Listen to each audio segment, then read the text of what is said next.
How do you build a product business on the side while working a demanding day job to the point you can replace your income and operate your new business full time? Today, I speak with a founder that has already built a massively successful business in just over 2 years. She talks about how she grew so quickly and has great advice for inventors and entrepreneurs at all stages of their business.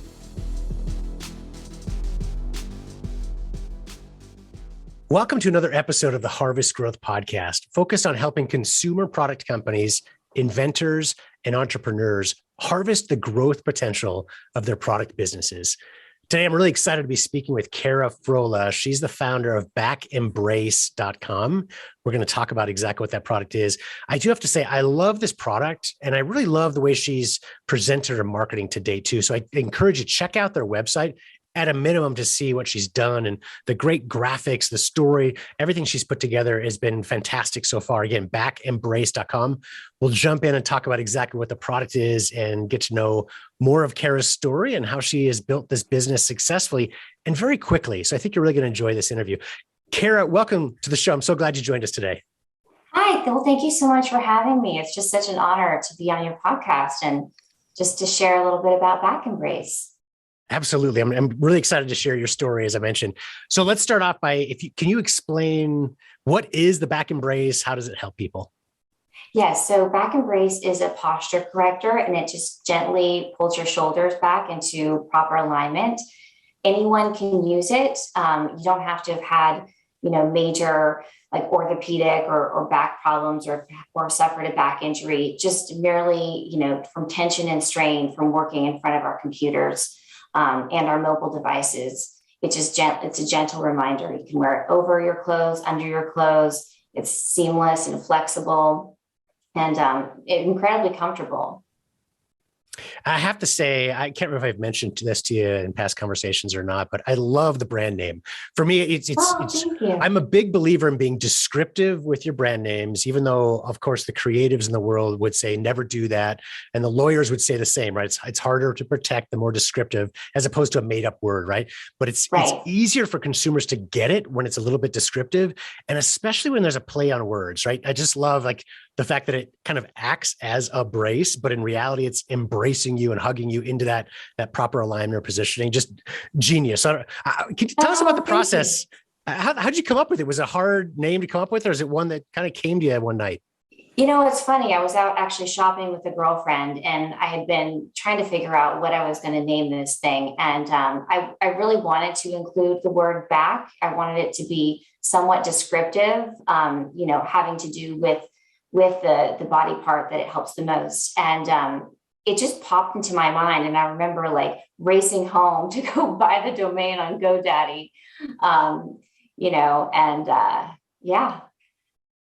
that's how. And sometimes it's when you've got something that's too, I would say, basic words or regular words, let's say, man, it's hard to find a good URL that actually exists for that. So it's kind of karma. I guess it's meant to be that it was available and you're able to use the URL as well as the brand name. So that's fantastic. Now let's talk about the product. How did you originally come up with the idea? I guess notice the problem. Let's talk about the design actually later on. But sure. How did you realize this is a problem that needed to be solved? So great question. My background's accounting, and I was actually working in Marina Del Rey in California at an accounting job. I was working really long hours, and I had so much tension and strain in my neck and shoulders. It was just it felt like needles going down just from, just being sedentary for so long. And I was going to the chiropractor, and those bills were piling up. I was spending so much, and trying exercises at the gym, and someone had recommended a posture corrector. So I checked out a local store, actually just on Wilshire in Santa Monica, and they directed me to a posture corrector, and I tried it on, and I really noticed that when my shoulders were back, so much tension and strain was alleviated. And so I was wearing this thing, and, I was excited because I finally got some relief.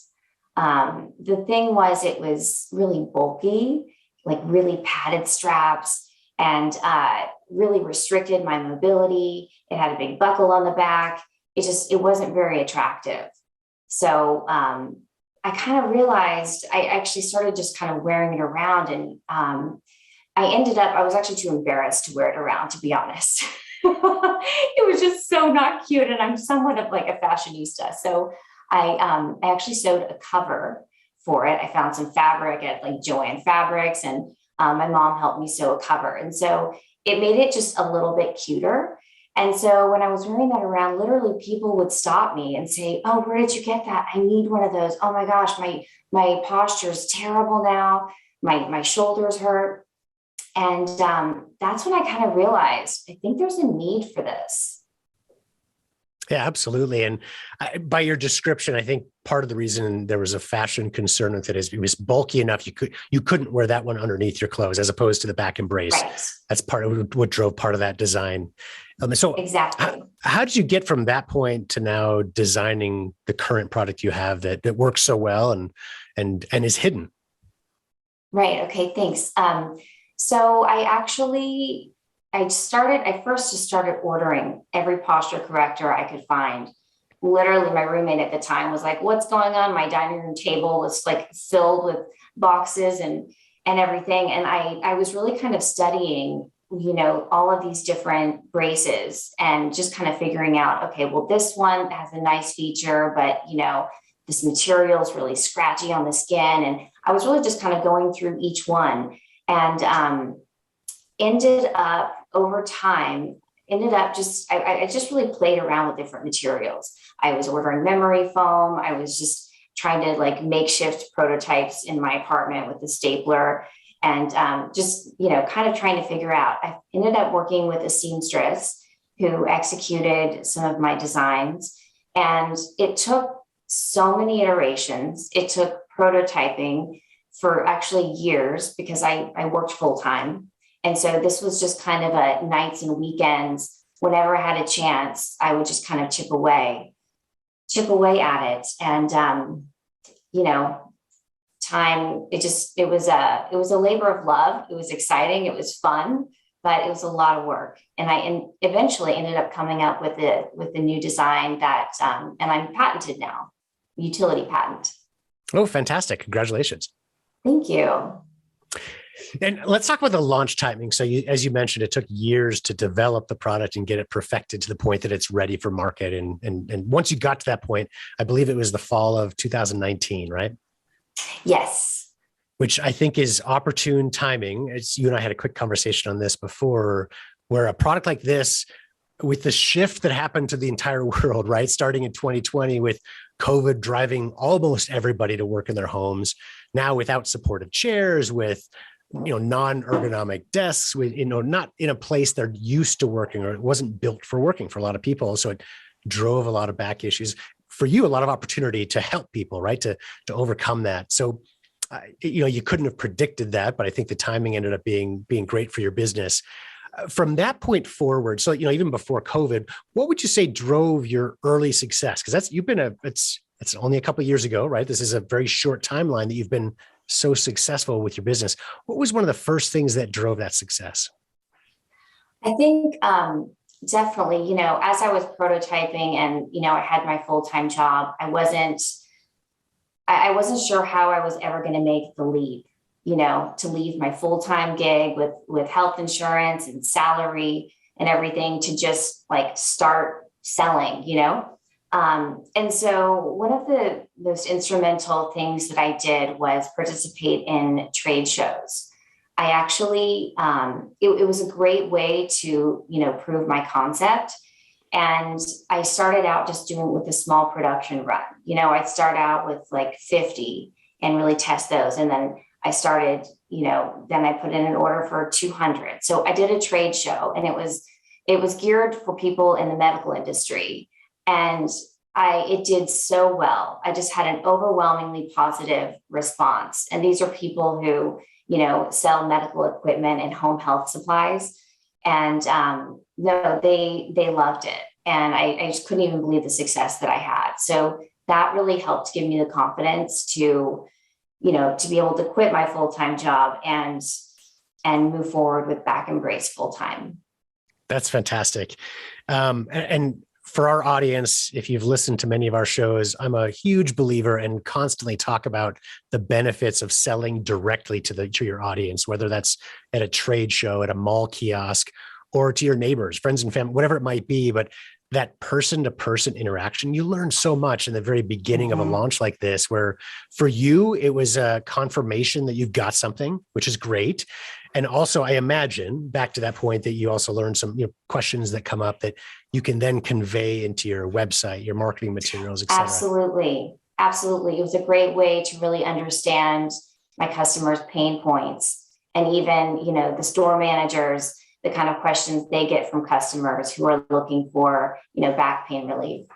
Yeah, absolutely. So I want to ask you a question. I'm going to set it up in a second, but just to have you think about it for a minute.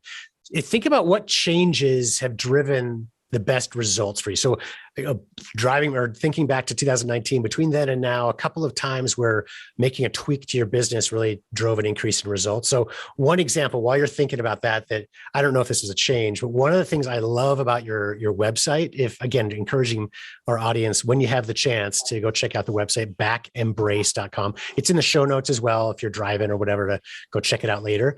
But when you check out the website, right after the top folds, right beneath the very top of the homepage, you've got a section for shop men and shop women. And I love how you put simple videos together there. You've got a male turning around wearing one of these with his shirt off. So you can really see how it works, how it fits. And then a female with a sports bra. And so you can, again, see exactly how it fits. Both of them are smiling, happy, looking at you. And I imagine that probably was not on the site on day one, right? But things like that, making those modifications or adjustments to constantly make yourself, your business look better and improve it, can make massive changes. So anyways, that's one thing I wanted to point out that I saw that I would say it doesn't work for every business, but it's a great idea or suggestion to, again, learn from Kara if you're checking out the website. Any other thoughts, Kara, on changes that you've made over time that have been really beneficial? Yes. Well, one of the first things that I did was work with a publicist, and that was probably like one of the best decisions I had made. I really realized, like, within this whole process that, I spent so many years really developing the product and getting it with the right materials and, everything custom done, custom woven with my designs. I finally had the product and I'm like, okay, I'm ready. I'm ready to have like massive success.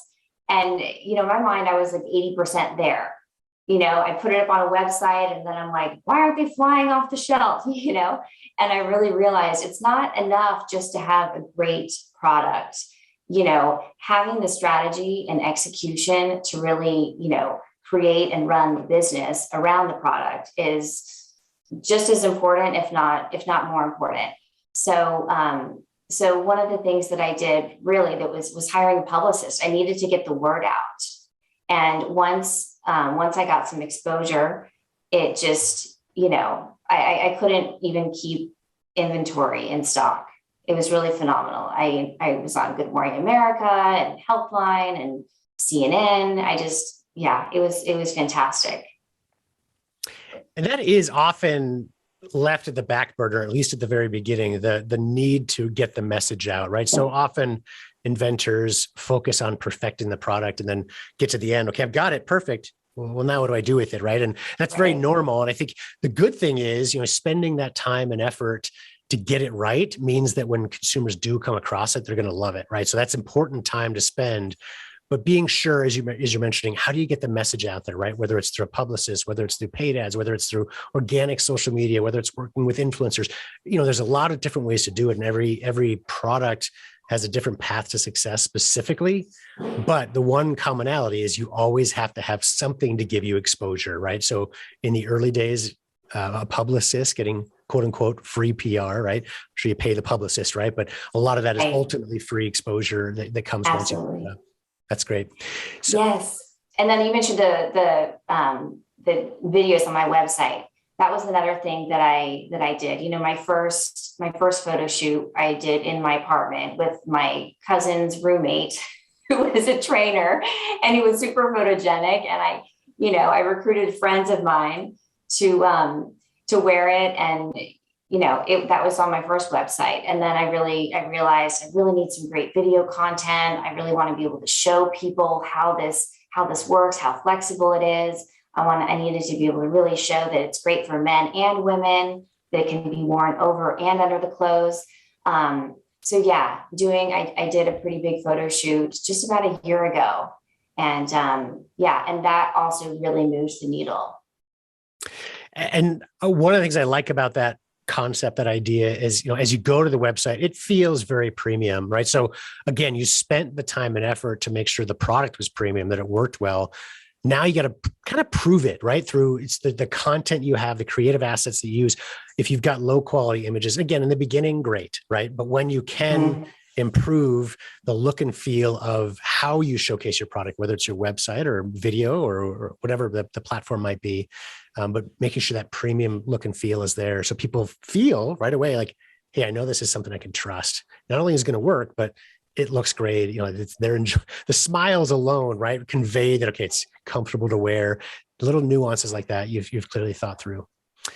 Is there something you wish you would have known before you started this, that if you rewound it to 2019 or maybe even earlier, that if you would have done something differently with the knowledge you have today?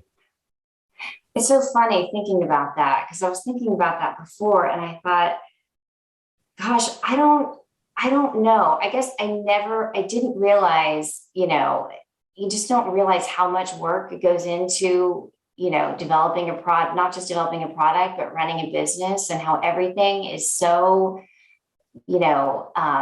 intensive now, just as far as like Google ads, there's a whole strategy behind that. And I mean, there's these funnels, and it's not just like you can get an overall, view or understanding of how all these things work. I don't think there's anything that I really would have done differently, to be honest. Yeah. Any setbacks that I've had, I've learned from, and that's just helped me as I move forward into, new situations and opportunities.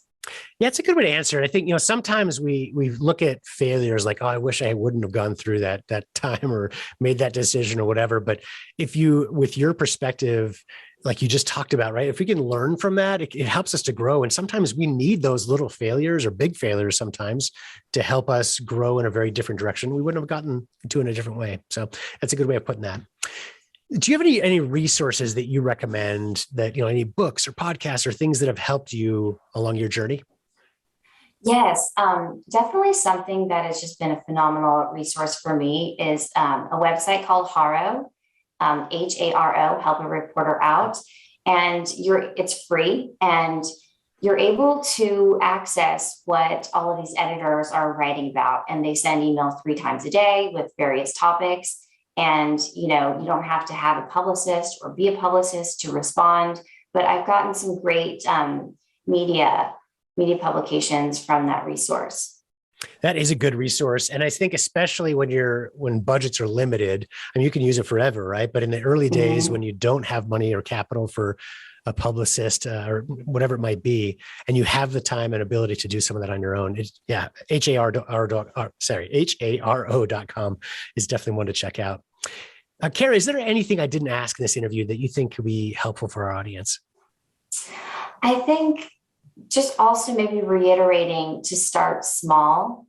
That's one. I've had several friends that, they've created, maybe it's a great product and they went ahead and went overseas and produced 5,000 units, and then maybe realized, oops, there's something I wanted to change, or, being stuck with a lot of inventory. I definitely think it's worth it to perhaps pay a premium and kind of just to start slower and smaller batches so that you can test and pivot kind of along the way, especially during those early stages.